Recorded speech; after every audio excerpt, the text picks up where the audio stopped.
Srimad Bhagawatam Canto 2, Cosmic Manifestation, Chapter 9, Answers by Citing the Lord's Version. Om Namo Bhagavate Vasudevaya. Om Namo Bhagavate Vasudevaya.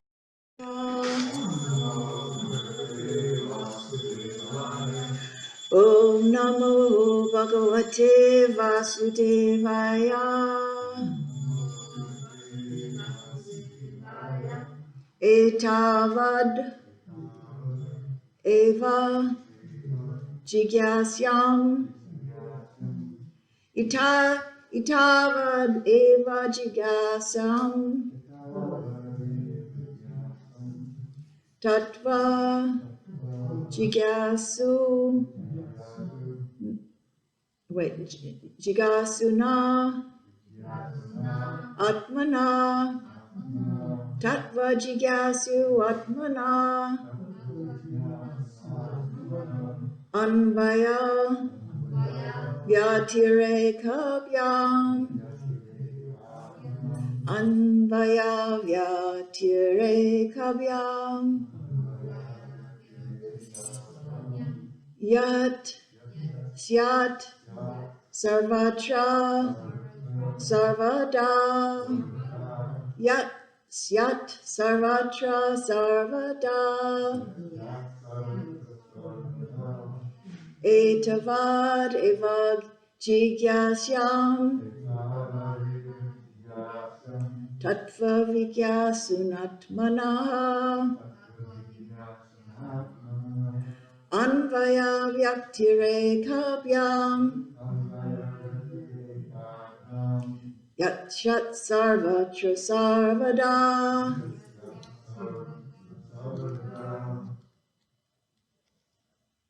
Anyone? Etavadeva vigyasyam. Tattva vigyana sunatmanaha. Anvayad vyaktirekyabhyam. Yat syat sarvatra sarvada. Etavadeva vigyasyam. Tattva jigyasunatmanaha. Anvaya vyaktirekyabhyam. Yat syat sarvatra sarvadaha. Etavat, up to this. Eva, certainly. Vigyasham is to be inquired. Tattva, the absolute truth. Vigyasuna, by the student. Atmanaha, of the self. Anvaya, directly. Vyaktirekabhyam, indirectly. Yat, whatever. Syat, it may be. Sarvatra, in all space and time. Sarvada, in all circumstances. Translation and purport by His Divine Grace, A.C. Bhaktivedanta Swami Srila Prabhupada. A person who is searching after the supreme absolute truth, the personality of Godhead, must certainly search for it up to this, in all circumstances, in all space and time, and both directly and indirectly. Repeat after me. A person who is searching after the supreme absolute truth, the personality of Godhead,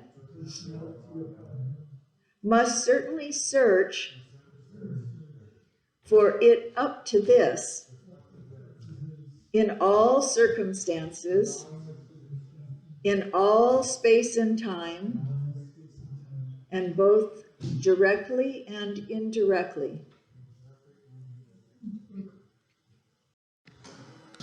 Purport. To unfold the mystery of Bhakti Yoga, it is explained in the previous verse, is the ultimate stage of all inquiries, or the highest objective for the inquisitive. Everyone is searching after self-realization in different ways, by karma yoga, by jnana yoga, by dhyana yoga, by raja yoga, and by bhakti yoga. To engage in self-realization is the responsibility of every living entity developed in consciousness, who is developed in consciousness. One who is developed in consciousness certainly makes inquiries into the mystery of the self, of the cosmic situation, of the problems of life in all spheres and fields, social, political, economic, cultural, religious, moral, etc., and in their different branches. But here the goal of all such inquiries is explained. The Vedanta Sutra philosophy begins with this inquiry about life, and the Bhagavatam answers such inquiries up to this point, or the mystery of all inquiries. Lord Brahma wanted to be perfectly educated by the personality of Godhead, and here is the answer by the Lord, finished in 4 nutshell verses, from Aham Eva to this verse, Etavat Eva.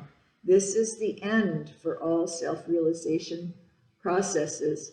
And in it says the Vedanta Sutra philosophy, which begins with Atata Brahma Jigyas.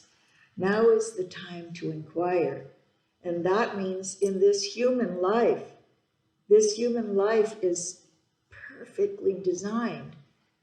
There's just enough suffering to give us impetus to not want to touch the hot flame of the suffering of material life. As soon as we touch that stove and get burnt, after that we're much more wary.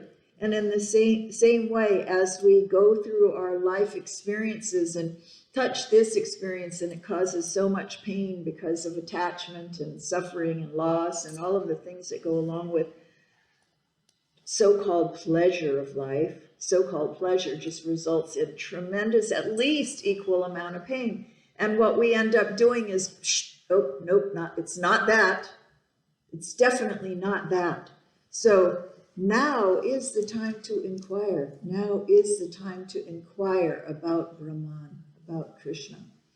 No matter what we've done up till now, it is the time to inquire about Krishna. It is the time to inquire, who am I? And what is my relationship with God? So men do not show that the ultimate goal of life is Vishnu, or the Supreme Personality of Godhead, due to being bewildered by the glaring reflection in the darkness. So this world is just a reflection. It's built all upside down and backwards, inside out. Supposedly the very things that will free us like anything, like we think, the word surrender, for example, or the word penance.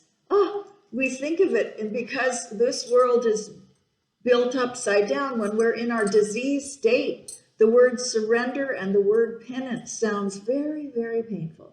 It's like, nope, not for me, I'm not, because we're diseased. And Prabhupada explains that if you have jaundice, even sugar candy tastes bitter. And what is the cure for jaundice? Sugar candy. So you take sugar candy, and gradually, as you become healthy, the flavor becomes sweeter and sweeter.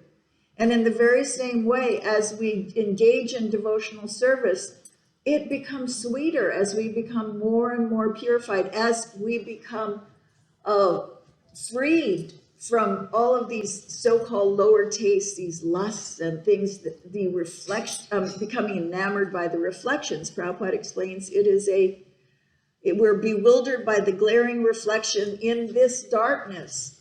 And so we're diseased and we're suffering.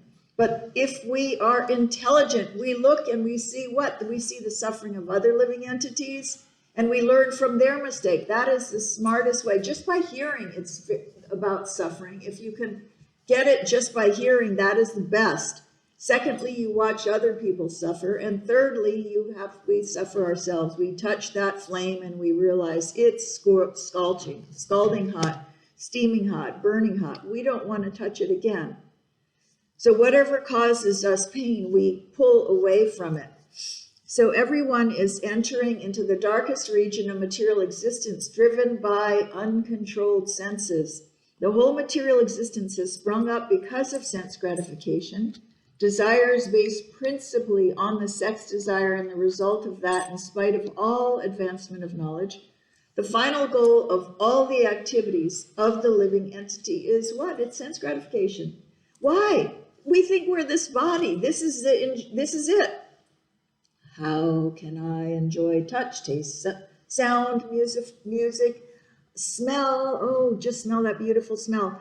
And as we become more and more degraded, we actually enjoy nastier and nastier things. Nasty, and I remember when I lived in this one apartment, and the people below used to cook it was so foul, I had to move out.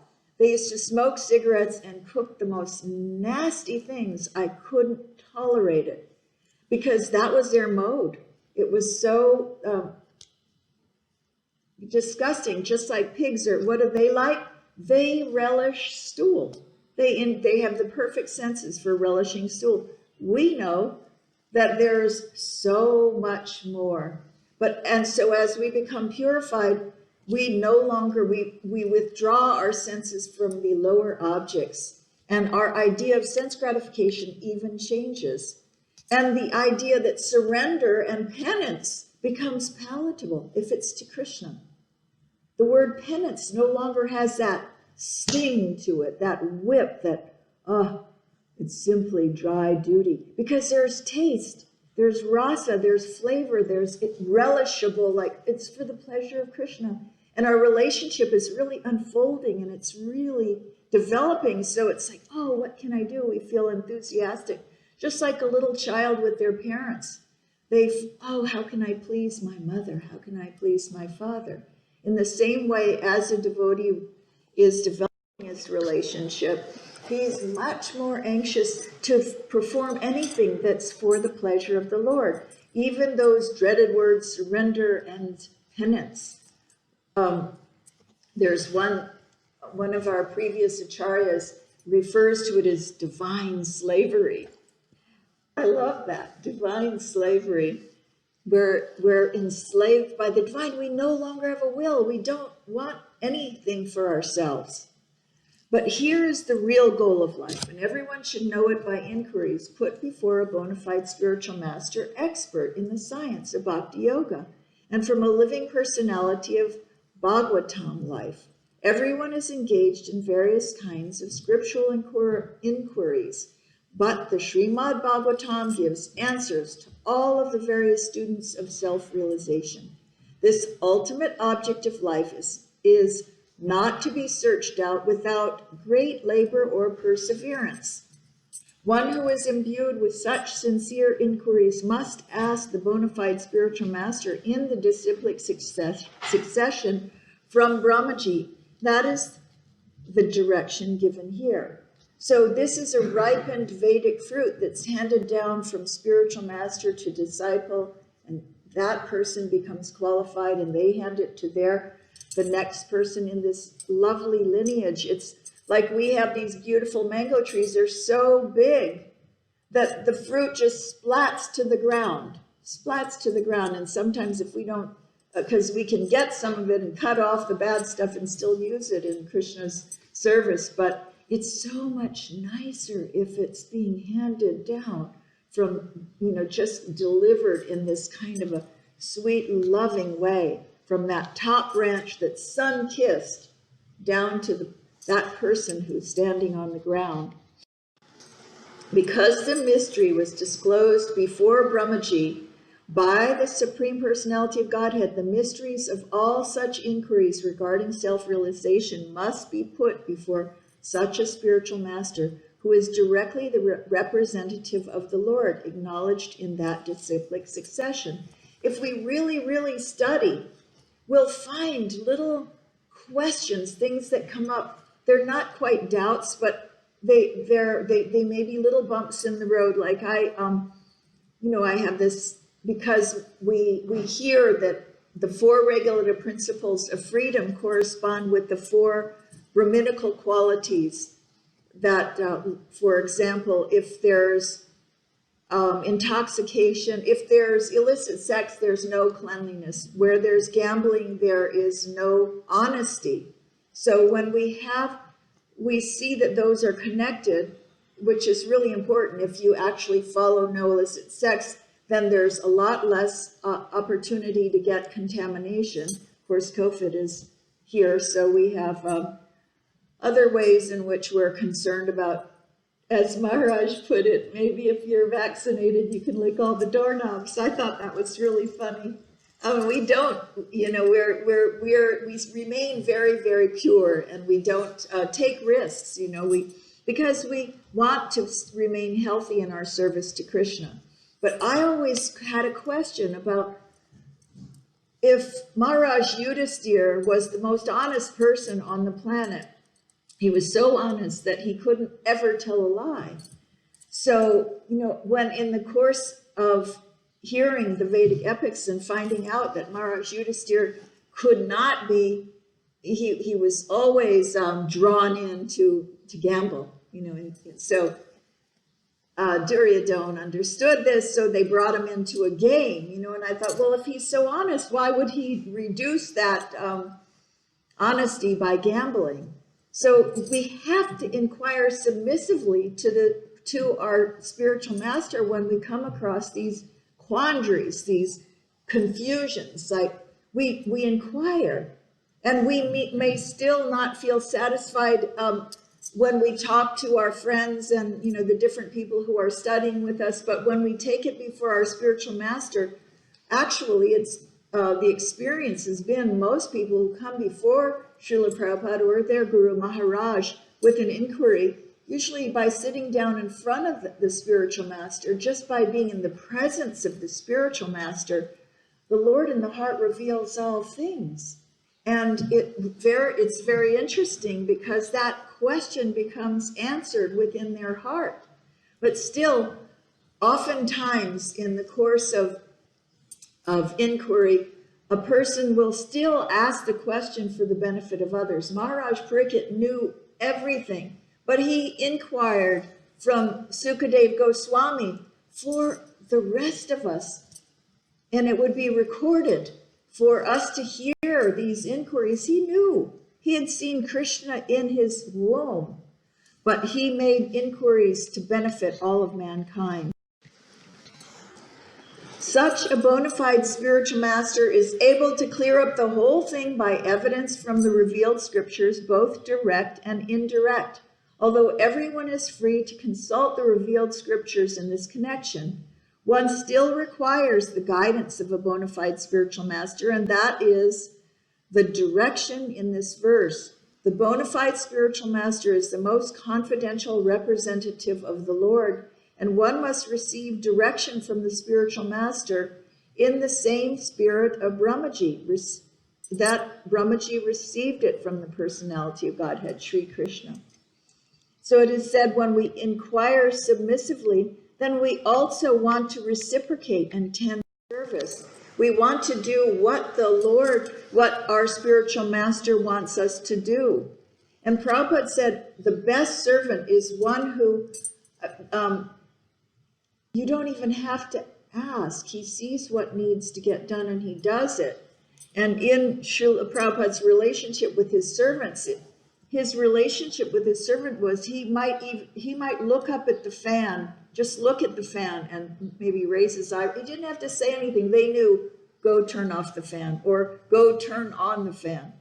So very few words needed to be passed when there was this developed relationship and the person became a first-class servant. Second-class servant is you ask them to do something and they do it. That's second class. We think, oh, that's first class if you ask them to do it and they do it.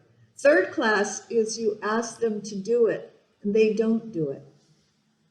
So we're trying to become first-class servitors of the spiritual master and of the Supreme Personality of Godhead. We're following in the footsteps. And as I always say, if you ever hike in the Himalayas, like, you find out that if you don't follow the guide's foot, like the footprints, right where he steps, you could end up, it could be a shaky boulder, like if you're going up to Gomukh, you could get killed. It's deadly. It's a dangerous path. So you follow the footprint of your guide. When you're in dangerous territory, it is no joke. You follow each and every motion, what they do, so that you stay safe on this path.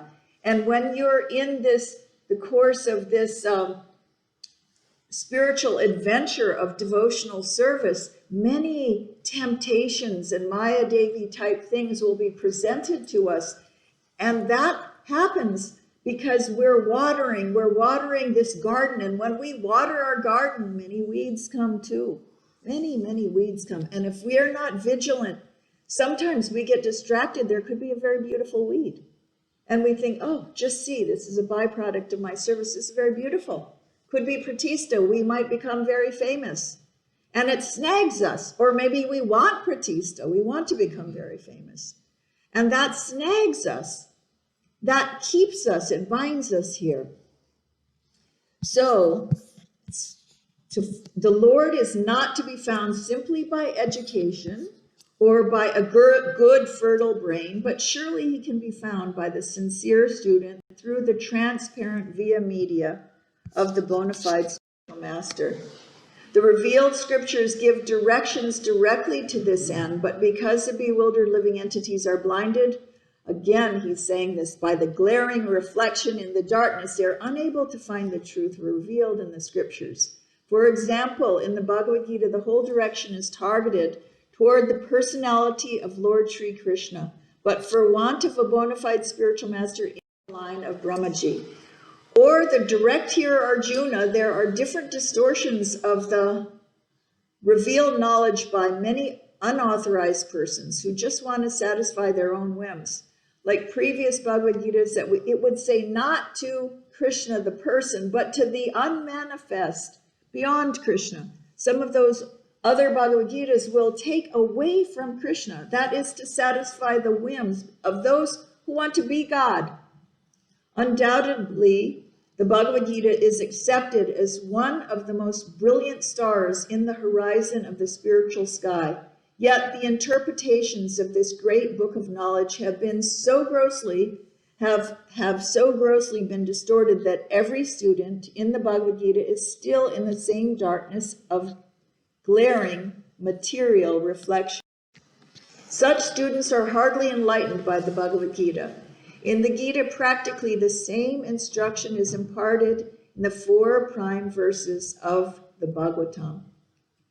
But due to wrong and fashionable interpretations by unauthorized persons, one cannot reach the ultimate conclusion. In the Bhagavad Gita, it clearly states, Ishwara sarvabhutanam hrideshu arjuna tishtati.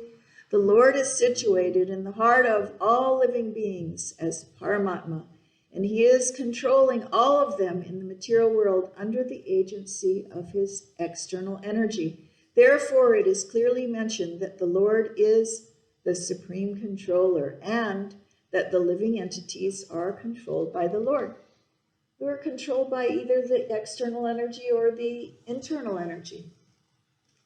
Internal, there's so much more freedom. There's freedom, but we give it up. Give that freedom up to Krishna. In the same Bhagavad Gita, the Lord directs as follows, Manmana bhava mad bhakto madhyagna mam namaskuru. It is clear from this verse of the Bhagavad Gita that the direction of the Lord is that one should be God-minded, a devotee of the Lord, a worshiper of the Lord and must offer all obeisances unto the Lord. By doing so, the devotee will undoubtedly go back to get Godhead, back to home. We have 9 processes of devotional service, and by engaging in any one of them, we have great opportunity to go back to Godhead. So this offering of dandavats, full prostrated obeisances, I remember when we were being taught to offer dandavats, it was quite, remember that, Maharaj? And as soon as we saw anyone in the morning, we would offer dandavats. It was very beautiful. Prabhupada was unpacking and unfolding this devotional process. In the early days, we didn't even have Mangalarti. We got up, because we were out in the streets at night. Jai Panchatattva, Jai Shri Shri Panchatattva. And then Srila Prabhupada, as he saw that we could accept these things, he started us getting up very early in the morning, because to avail ourselves to the great opportunities of the Mangala, there's something so beneficial to that. And then he took us to India too. And he said that it would be a very good idea to spend Kartik in India, because this is, we could very much recharge our batteries during that time in India, especially in the holy place. Indirectly, it is said that the whole Vedic social construction of human society is so made that everyone acts as a part and parcel of the complete body of the Lord. And this is devi varn ashram dharma. There's such an abhorrence to the caste system, but if everyone is engaging in their activities as a devotion to Krishna, as a Vaishnava, it goes completely and totally beyond the caste system. To be Vaishnava is to be greater than Brahmin. So Prabhupada stressed this. And in that way, if you are in any of the castes, it doesn't matter. It's saying the intelligent class of man or the Brahmins are situated on the face of the Lord. The administrative class of man, the Kshatriyas, are situated on the arms of the Lord. The productive class of man, the Vaishyas, are situated on the belt of the Lord. And the laborer class of man, the Sudras, are situated on the legs of the Lord. And therefore, the complete social construction is the body of the Lord. And all the parts of the body, namely the Brahmins, the Kshatriyas, the Vaishyas, and the Shudras, are meant to serve the Lord's whole body conjointly. Otherwise, the parts become unfit to be coordinated with the supreme consciousness of oneness. And in this way, we all have an opportunity. Prabhupada said it is better to be a sincere street sweeper than a charlatan meditator. So the universal consciousness is factually achieved by coordinated service of all concerned to the Supreme Personality of Godhead, and that alone can ensure total perfection. So whatever nature we have, if we dovetail that in service to the Supreme Personality of Godhead, then it becomes perfected. Because as soon as we add 1 onto zillions and millions of zeros, or even 1 0, it becomes valuable. We could have so many hobbies and interests, and I want to be this and I want to be that. I noticed that when I was young. I wanted to be a sailor. I had so many desires. It just was all, I wanted to sail all over the planet, grow my hair to my toes, and just go to every place in the world. I had so many desires. But I didn't have Krishna. So once you add the one Krishna on the front of all of this, all of these, even you become a sailor. My good friend she sailed for 5 years all over the planet. And there was a point she just said, no more, no more. She was satiated. And that's the nature of material pleasure. I want to do this. You do it, and then what? It just becomes like chewing the chewed. It becomes ordinary. It becomes boring. It's no longer, it loses its flavor. So you let it go. But devotional service is eternal. It goes from birth after birth. There's a continuity. It's a process that takes us closer and closer to direct and personal service with the Lord. And therefore, even the great scientists, the great philosophers, the great mental speculators, the great politicians, the great industrialists, the great social reformers, etc., cannot give any relief to the restless society of the material world, because they do not know the secret of success as mentioned in this verse of Bhagavatam, namely that one must know the mystery of Bhakti Yoga. In the Bhagavad Gita 7:15 also it is said, Naman duskritino muda prapadyante naradama mayaya pagrita gyanam asuram bhavam asrita. Because the so-called great leaders of human society are ignorant of this great knowledge of Bhakti Yoga and are always engaged in ignoble acts of sense gratification, bewildered by the external energy of the Lord. They are stubborn rebels against the supremacy of the Supreme Personality of Godhead, and they never agree to surrender unto him because they are fools, miscreants, and the lowest type of human being. In the old days, we would go on the streets and do Harinam, and we would get tomatoes thrown at us. I remember once they were doing construction on top of Macy's, and we were chanting out front, and they threw a bucket of water on us. We had to, we were, you name it, they would call us ballheads. We were actually, they thought, my parents thought we were communists. They did not understand that we were an ancient religion from India, and they just didn't get anything different than what they are. They're such bigotry. Now Prabhupada took the world by storm. We were in Look magazine, Time magazine, we were in all these huge giant magazines, and it was saying the Hare Krishna revolution, explosion, Hare Krishna explosion.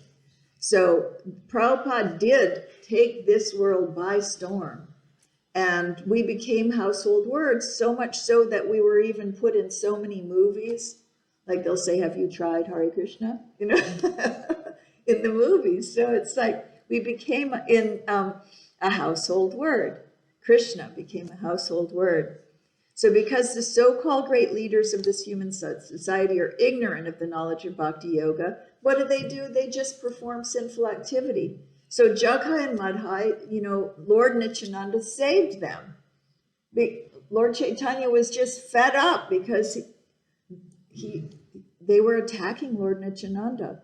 So when the foolish miscreants attack the devotees, the Lord will protect them. We don't have to worry about anything. We can have faith. Such faithless non-believers may be highly educated in the material sense of the term, but factually they are the greatest fools in the world because by influence of the external material nature, all their so-called acquisition of knowledge has been null and void. And this particular cartoon I have here is from the Pink Floyd in the Wall, where we don't need no education, we don't need no thought control.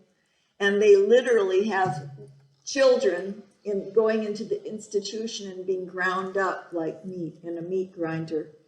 This was an interesting movie that was produced by a very famous band. And it was really propagating, it's like a kind of a fitting into a box type education and not fostering creativity. Therefore, for all advancement of education, advancement of knowledge in the present context of things is being misused by cats and dogs fighting with one another for sense gratification. And all acquisition of knowledge in science, philosophy, fine arts, nationalism, economic development, religion, and great activities are being spoiled by being used as dresses for dead men. So this is, in our early days, Gorsinder had made this really funny cartoon called Dr. Frog, and it was something that Srila Bhaktisiddhanta Saraswati Maharaj, he had told us about this frog that he only knew his well. And there was another frog that came to his well and said, no, there's lakes, there's oceans, there's so much more than your little well. And that well was saying, well, is it this big? Is it this big? He was trying to imagine based on his poor fund of knowledge. We've been hearing that phrase a lot lately, because the poor fund of knowledge is our experience. Our experience is very paltry compared to real knowledge. So that frog never could understand the great ocean. And if we're just caught in the world of sense gratification and only thinking about what we know, we'll never be able to grasp the absolute truth. There is no utility in the dresses used for covering a coffin of a dead body, save getting false applause from the ignorant public. Prabhupada really hammers us in this. It's like, if you don't get it, he's using the most extreme rhetoric to get us to really understand that this body, we think I'm this, and I'm doing all this to dress it up and do this and that to it, but it's like covering a coffin of a dead body, save getting false applause from the ignorant public.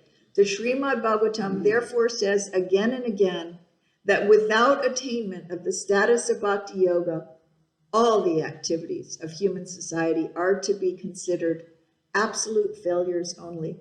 And why is that? Because human life is meant atata brahma jigyas, the first thing that Prabhupada says. What it says in the Vedanta Sutras, it's meant to inquire about who I am, what is my relationship with God.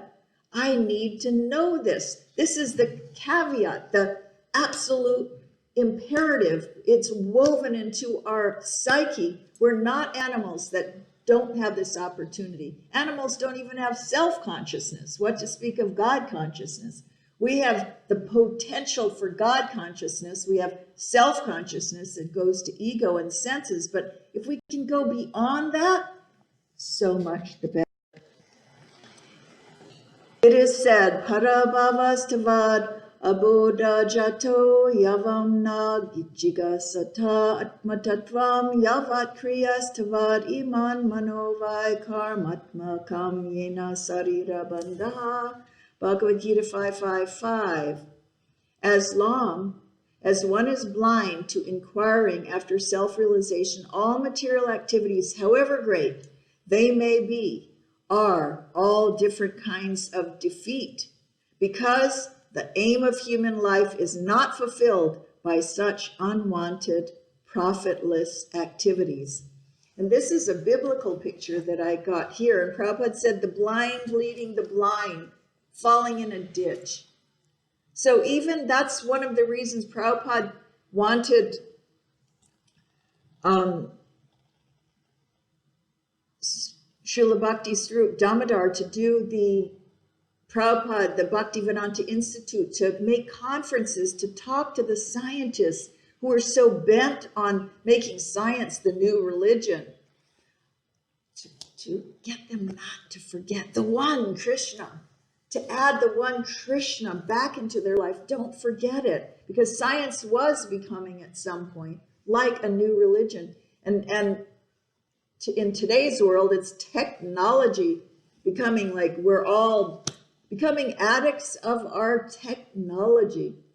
I know I have no internet, so I'm kind of jonesing back there. So I don't have access to WhatsApp. I don't have access to internet. You know, I can only right now, my phone's upgrading and hoping and praying it might catch, but it's not. So I'm a bit addicted to technology, trying to do some service with it. But when you don't have it, you don't have it. Technology, if it's used in the service of Krishna, is very, very good.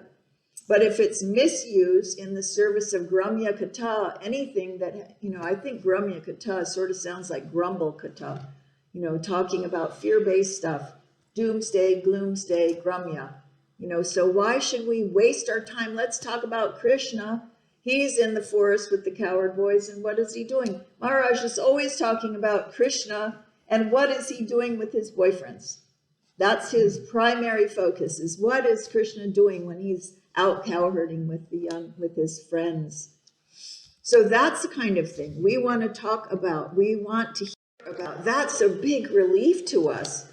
The function of the human body is to attain freedom from material bondage. But as long as one is fully absorbed in material activities, his mind will be overwhelmed in the whirlpool of matter. And thus he will continue to be encaged in material bodies life after life.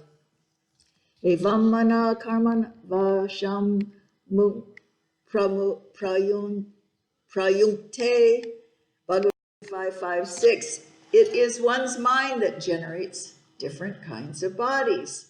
It says in Bhagavad Gita that whatever the state of your consciousness is at the time of death, you will attain to that state of being without fail. So your mind is generating your next body. So where we're investing our mind, what we're feeding our mind, that's actually guaranteeing our future. We're investing. It's like taking our energy and saying, okay, I'm going to put it there. I'm investing it all there in Bitcoin or whatever, whatever we want, in gold or something. But let's invest it in Krishna. Therefore, as long as the mind is absorbed in fruitive activities, the mind is understood to be absorbed in nescience. And thus one is sure to be subjugated to material bondage. So we're also enslaved. We're doing penance, surrendering. But what are we surrendering and doing penance to? That which is temporal, that which will cause us suffering. It's absorbed in nescience. And thus one is sure to be subjugated to material bondage in different bodies again and again until one develops a transcendental love for Godhead, Vasudeva, the Supreme Person. Prabhupada hammers us in this. It's not over yet. There's another, probably, I think I only did like about 2.5 pages here. We have another 10 pages of Prabhupada I'm glad I got, he really starts pounding it home. What are we choosing? We're choosing Krishna or suffering. To become absorbed in the transcendental name, quality, form, and activities of the Supreme Person Vasudeva means to change the temper of the mind from matter to absolute knowledge, which leads one to the path of absolute realization and thus frees one from the bondage of material contact and encagements in different material bodies. This is freedom. That's why we follow the principles. We follow the regular principles to become free. For illicit sex, so-called love, oh my. Talk about a way to get scorched really fast. We go down that trail, and it is a really dangerous, very emotional. It can completely unhinge a person in such a way that maybe they need to medicate their pain by changing their addiction from love to drugs, just to try to get over the loss of a dear most situation that they had invested so much in. They had invested their energy, their hopes, dreams, goals into a family that somehow broke. And then their life spirals down. And somehow or other, Krishna can save us. If we transfer the addiction tendency to Krishna and become addicted to Krishna, then our life is beautiful. Then our life is wonderful. Then the tendency for addiction is properly situated. We want to be addicted to Krishna. We want to need him like air. We can't live without him. Are there any questions or comments? Hare Krishna, Krishna Krishna, Hare Hare, Hare Ram, Hare Ram. Yes, Maharaj. Krishna also has a tendency toward addiction. One of the qualities of bhakti is Sri Krishna Arshana. Yes. That it attracts, even the all-attractive personality attracts Krishna. And the reason is that he becomes addicted to the devotee's love for him. Yes. So he becomes under the control of that love. Jai. That's the Acharya response. Wonderful. Yes. We want to become Krishna addicts and Krishna to become addicted to us, because he sees it. Like when the gopis asked Srimati Radharani, how come you have supreme control over Krishna? How do you do that? And she said, I want only for Krishna's pleasure. That was the secret, her secret. Hare Krishna. Any other questions or comments? Jai Srila Prabhupada. Srimad Bhagavatam Ki Jai.